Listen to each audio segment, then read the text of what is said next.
ayda, deyirəm heyf o günlərdə. Əvvəl mən də belə uşaqlarla məhəllədə futbol oynayırdım. Gecə saat 12-də Donnarummanın oyunlarına baxırdım.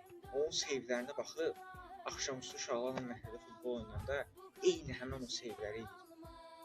Camaat da deyir ki, ayda, bu nə seyvlərdir belə, hardan öyrənmisən? Dayı demirdilər ki, Donnarummanın oyununa baxmışam. O qalsın bir yana, Messi, Ronaldo, Zlatanın oyunlarına baxırdım. Messi kimi hərəkətlər edirdi. Ronaldo kimi qollar atırdı. Deyirlər, ayda, sən nə edirsən? Nə bilməyim. İndi də Yamal çıxır, nə bilim nə çıxır. Ayda onlara bax, qırışırlar. Əvvəl biz də belə qırışırdıq da. Penaltidir, yox penalti deyil.